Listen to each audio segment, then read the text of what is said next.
oh, you've gone outside the brethren approved materials to find the answers to these things, well, then that's my fault too. So either way, it's a guilt trip. The other argument they use, the third argument, is that disclosure would do more harm than good. Okay, well, first of all, that presupposes the church is true, first of all, and that the church is the best path to happiness. That's the other thing that you have to presuppose. Well, of course, the chances the church are true we know are almost nothing. And if we look at statistics on suicide and antidepressant usage, et cetera, it's quite doubtful it's God's plan of happiness too. So really the only real way to make this work is that disclosure does more harm to good than good for the pocketbook of the church. That's the only way that really works. The fourth is that the LDS Church is no worse than other religions in terms of disclosing information. But that doesn't work either, does it? Because we have the Seventh-day Adventists and we have the reorganized LDS Church, now Community of Christ, with their founders were in the same time frame as Joseph Smith. They have both at least partially come clean with their history and admitted that there were misrepresentations, okay? And they've made corrections. So the church has, it seems to me, purposely sought out and found the lowest moral ground and are digging in. That's the only thing I can conclude. The fifth reason, the church is at war with evil, and they should only present the one side.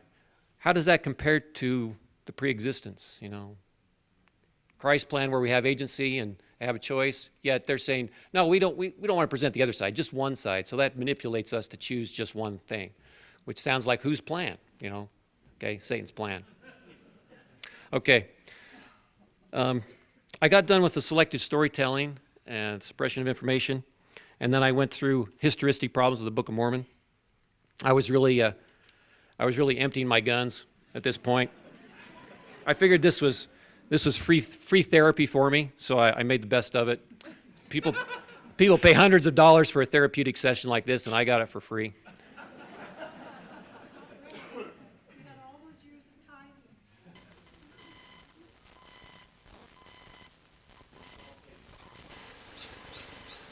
And the problem here is, President, is when everybody in this room testifies to the Book of Mormon based on that spiritual witness. To me, by my standard, you would have the answers to all these questions, how all these things were possible. But in fact, I don't think you do. I don't think you have those answers. To me, that's a very false witness. And I think all of us in this room need to take accounting and be careful not to bear false witness. If you pick up an ensign from the General Conference issue and read how the brethren bear testimony, they bear testimony in such a way that they are not calling upon, in general, an accurate historicity of the Book of Mormon or the divinity of the prophet Joseph Smith. You look at their words carefully, see if I'm wrong. But the reason I think they do that is because they fear God, and they fear the consequence for bearing false witness. And I want you, brethren, not to be guilty of bearing false witness. There are plenty of things you can bear witness of the Book of Mormon. It's got wonderful teachings in it. By all means, bear testimony to how you felt when you read them, how they affect your family. This is all wonderful things. But bearing testimony to the historicity of the Book of Mormon without knowing these facts is a combination of ignorance and false pride. I'm sorry. And I would urge you to take heed to these words. Now, let me close, and I'll sit down, President. You give me ample time. I just wanted to say that I think there's plenty of room in my heart for the church. My training as a missionary, however, prevents me from being quiet. It's just part of my makeup, I guess.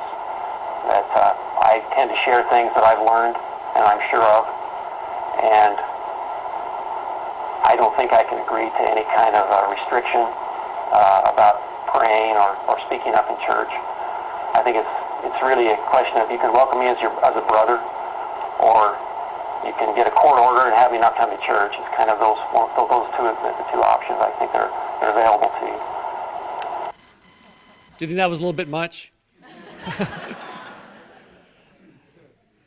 So At this point, I thought it was over. This was the last hurrah. I figured everything was over now, and I felt really a big feeling of relief. This was great therapy for me. Boy, was I ever wrong. Okay, my proton torpedoes had really struck close to the heart of the Death Star. Apparently, I really riled them, and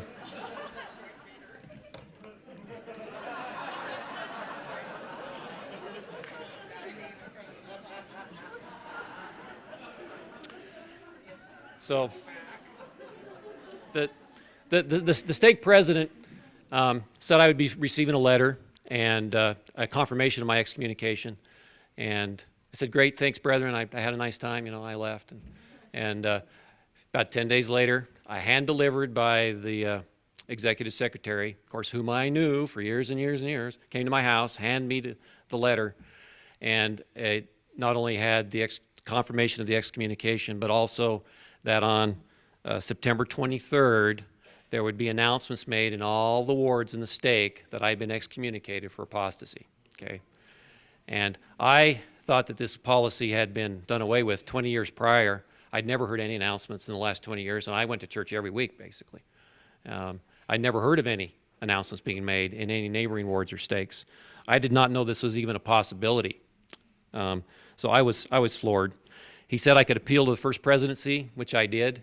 I wrote a really quite a nice letter, I thought, and with some good arguments in it, and hoping to bring some heat down on the stake president, that it would get forwarded to the regional rep or somebody, and they'd bring down some heat on him to forestall these announcements. I told him these announcements had no practical purpose. They'd serve no purpose, only shame and embarrassment and scorn to my wife and my son. I felt it was inhumane. I really reined him out, but it fell on deaf ears. And maybe SpongeBob, maybe we should put that appeal letter up on the website one of these days. I just thought of that. So here, as I mentioned before, I think the stake president exploited what he felt what my weakness was, and that was having people find out. Because I didn't want my mother to find out. I wanted to just continue to go to church and pretend to be a member when I really wasn't. That was my plan at that point. But now my mother would find out, because there are members in my stake that know my mother. Mormonism's not that large of a community, and she would find out probably the same day. So now, again, I was in a quandary. What do I do? So I appealed to my online discussion group, to my brothers, and one of the members of the group said, you know what, with the PBS Mormons and Mitt Romney running for president, Mormonism is very up in the press right now. You might be able to get a newspaper to run your story. Then you can tell your story on your own terms. So he says, just take the fight to the people. And so I contacted the Arizona Republic, tried to get a hold of Steve Benson, couldn't.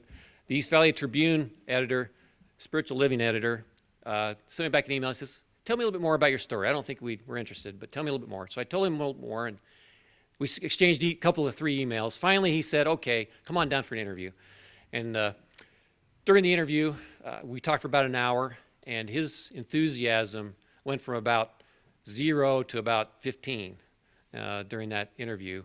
And he says, yeah, we'll run your story. It'll probably be the second story in the Saturday edition, which they have the spiritual living.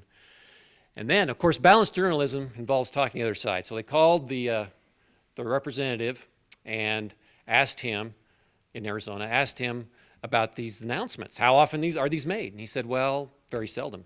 He pressed on. What's the last one? He said, well, I think there was one about 5 years ago in a neighboring stake, and before that, he says, I don't know of any others. So all of a sudden, his interest went about tenfold, and the editor started talking about it. He took it to the head editor, and eventually, well, I'll tell you what happened eventually, but most of you know already. Oh,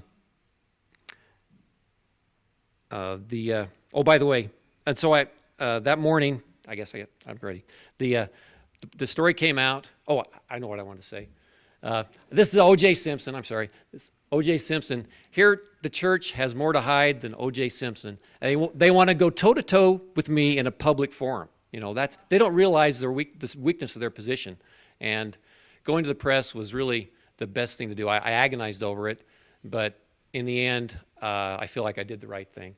And so the story came out. front page Sunday paper. They decided to run it Sunday paper the same day as the announcements were to be made on September 23rd. And I went to church to hear the announcements, okay? I was set. I was gonna be there. I wanted to make sure whoever made the announcements had to look me in the eye, and I wanted to make sure that that what was said was what they said they were going to say. You know, I wanted to be there. So I was there. The stake president was there, and no announcement. So I cornered the stake president afterwards, and said, "What happened? How come no announcements?" He said, "Well, we were never really certain we would make the announcements.